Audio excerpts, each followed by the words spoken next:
सिनेटेनमेंट में आप सभी का स्वागत है।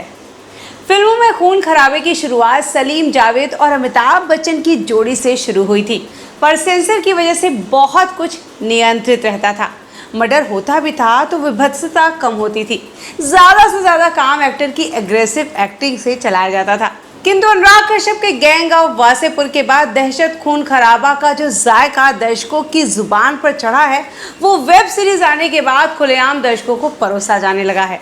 कतार से अपराध कथाओं पर आधारित वेब सीरीज की छड़ी लग गई है। इन सीरीजों में गोली, गाली और सेक्स का जो जितना छौंक लगाता है, उसकी सीरीज उतनी ही ज्यादा जायकेदार बनती है। रक्तांचल की कहानी भी वही स्टीरियोटाइप, अपराध, धर्म और राजनीति के नेक्सस की कहानी है, जिसे दर्शक गैंग ऑफ वासेपुर, रक्त चरित्र, मिर्जापुर, अपहरण, रंगबाज और न जाने कितने सीरीजों और फिल्मों में देख चुके हैं। फिर भी रक्तांचल अपने पहले एपिसोड से ही दर्शकों पर पकड़ बनाने में कामयाब है।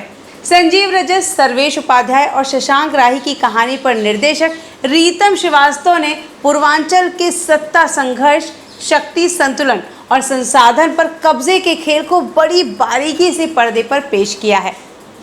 कई बार तो सत्य और सिनेमा के बीच का फर्क ही मिट जाता है। ऐसा लगता है जैसे हकीकत देख रहे हैं। आज़ादी के बाद से पूर्वांचल में ये कहानी बदस्तूर जारी है। बिना विवाद में पड़ते हुए रीतम श्रीवास्तव और रक्तांचल में यह दर्शाने में सफल रहे हैं कि किस तरह सत्ता पर काबिज होने के लिए कभी गंगा जमुना तहजीब का सहारा लिया जाता है, तो कभी इस समीकरण को ध्वस्त करने के लिए हिंदुत्व और राम के नाम और राम मंदिर का सहारा लिया जाता है।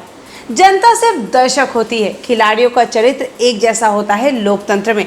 क्रांति प्रकाश झा ने अपने अभिनय प्रतिभा की जो झलक MS Dhoni, the untold story, Batla house जैसी फिल्मों में दिखाई थी, उसे रक्तांचल में उन्होंने खुलकर साबित किया है। विजय सिंह के किरदार ने पूरी सीरीज को अपने कंधों पर ढोया है। विजय के ग्रुप के सारे कलाकार, त्रिपुरारी के रूप में प्रमोद पाठक, विजय के चाचा के रूप में चित्तरंजन त्रिपाठी और छोटे भाई चिंटू के रूप में वासु सोनी ने अपने सधे हुए अभिनय से वास्तविकता और अभिनय के फर्क को मिटा दिया है। सनकी के रूप में विक्रम कोचर, पुजारी सिंह के रूप में रवि खानविलकर ने उत्कृष्ट अभिनय किया है। निकेतन धीर को वसीम खान के रूप में एक बेहतर मौका मिला था, लेकिन अभी भी उन्हें अपने डायलॉग डिलीवरी और एक्सप्रेशन पर और काम करने की ज़रूरत है। सीमा और कट्टा के रूप में रोजनी चक्रवर्ती और कृष्ण विष्ट देर से आते हैं, लेकिन दुरुस्त आते हैं। दया शंकर से साहिब सिंह के रूप में ज़्यादा काम नहीं लिया गया है। उनसे रूटीन टाइप काम कराया गया है, जो उनके जैसे प्रतिभावान एक्टर को वेस्ट करता है, ऐसा ही माना जाएगा। ड्रेसअप और प्रॉप्स के इस्तेमाल से सीमित संसाधन में ही निर्देशक ने 80 के दशक का माहौल सफलतापूर्वक दिखाया है। संवाद में बहुत कुछ करने की संभावना थी, जो हो नहीं पाई है। सीरीज में गाने कुछ खास तो नहीं कर पाते, उल्टा सीरीज के पेस को स्लो कर देते हैं। एक गाना तो फिर भी सीमा के कैरेक्टर को बिल्डअप करने के लिए दिखाया गया है, जो जस्टिफाई भी होता है, लेकिन दूसरा गाना खामखा ही लगता है। बहरहाल निर्देशक को एक बात की बधाई देनी होगी कि मिर्जापुर में खुले आम परोसे के सेक्स सीन से रक्तांचल को महफूज रखा है।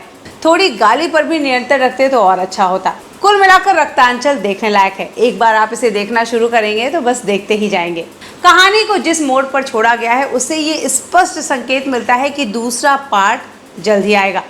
कई लोगों ने इस वेब सीरीज के लिए कहा है कि इसमें कहीं न कहीं मिर्जापुर की झलक मिलती है।